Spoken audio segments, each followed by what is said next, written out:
Halo semuanya, perkenalkan nama saya Avinda Gustin Burwita, mahasiswi Informatika di Institut Teknologi Sains dan Kesehatan Rumah Sakit Dr. Sutraun Malang.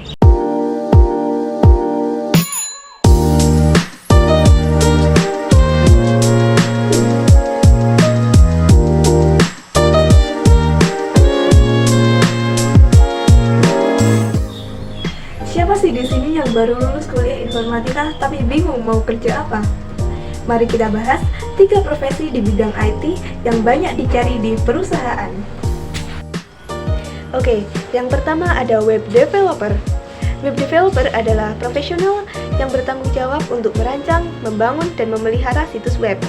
Mereka bekerja di berbagai aspek pengembangan web, mulai dari desain antarmuka pengguna hingga pemrograman back-end. Web developer merupakan salah satu pekerjaan di bidang IT yang paling banyak dicari karena meningkatkan aktivitas yang dilakukan secara online dan kebutuhan masyarakat dalam mengakses berbagai informasi. Nah, untuk tugas dari web developer sendiri yaitu yang pertama desain dan pengembangan, membuat dan mengimplementasikan antarmuka pengguna serta fungsionalitas situs web.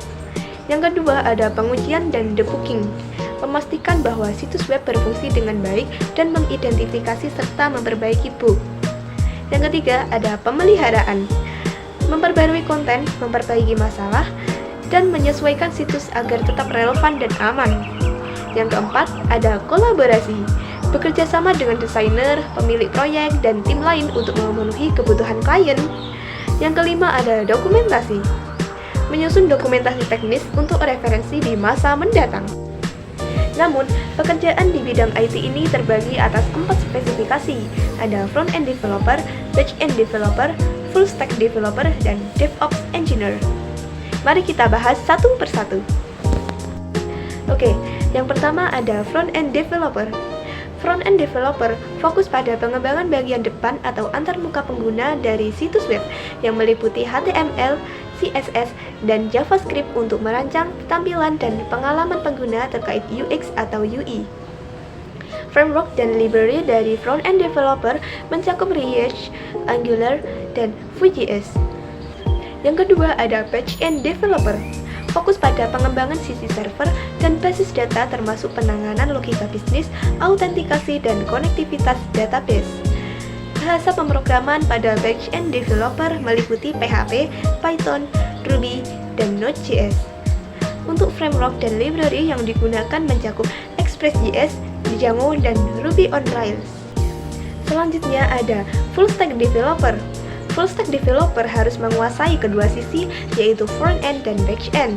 Mereka memiliki kemampuan menyeluruh untuk membangun situs atau aplikasi web dari nol. Yang terakhir ada DevOps engineer.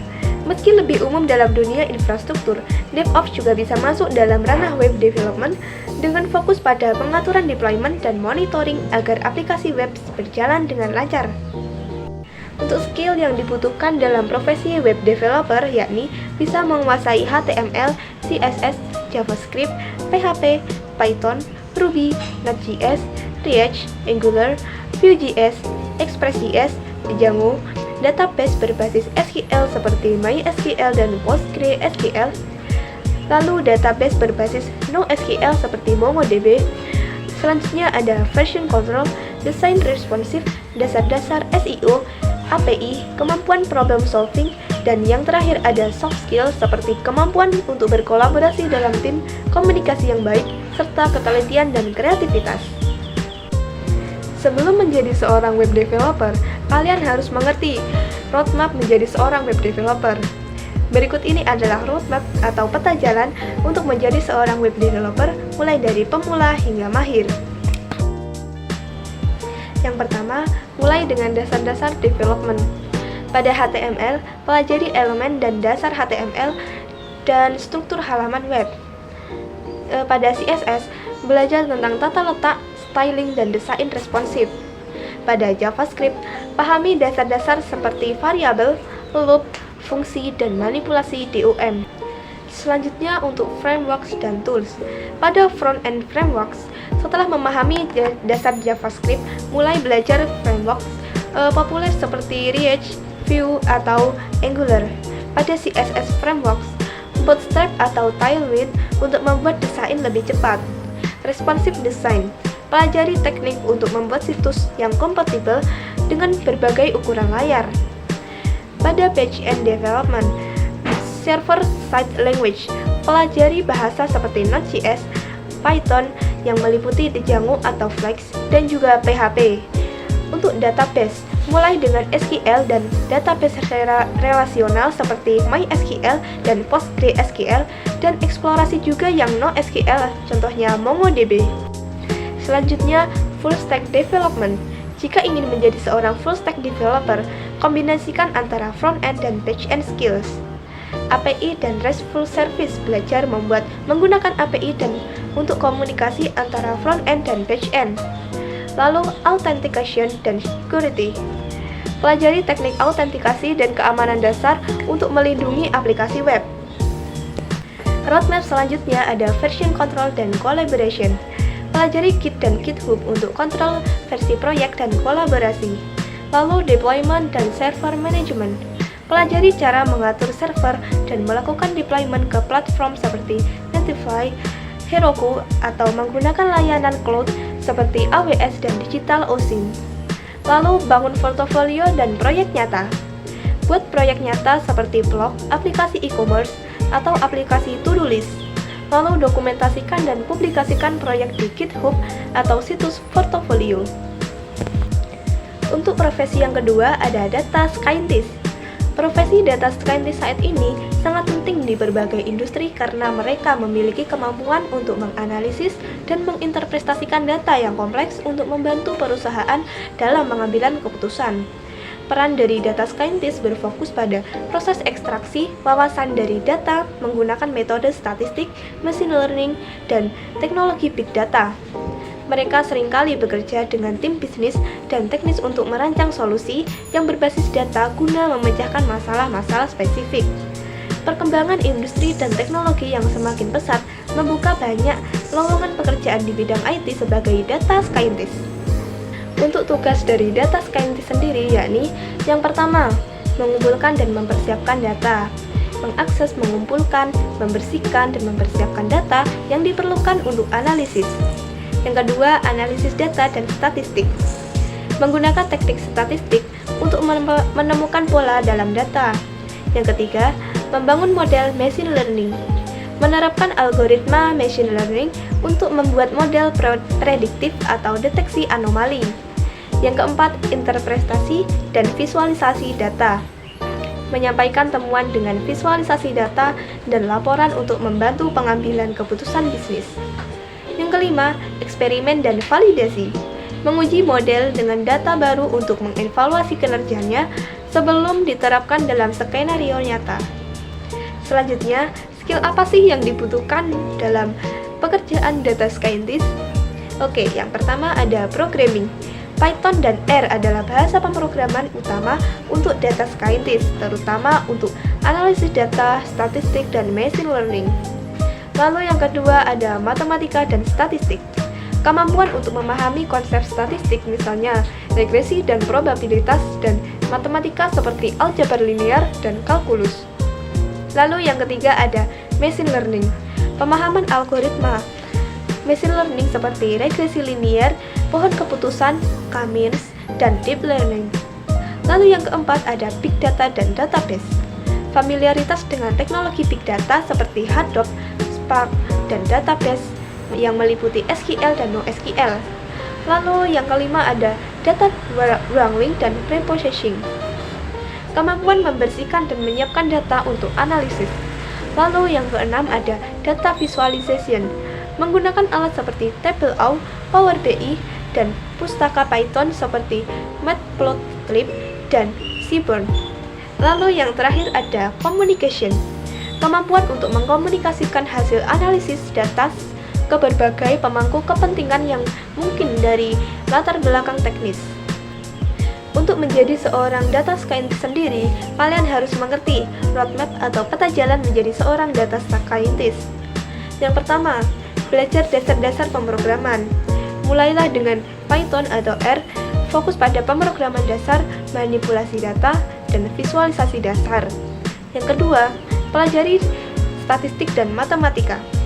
Fokus pada statistik deskriptif, inferensial, probabilitas, aljabar linear, dan kalkulus.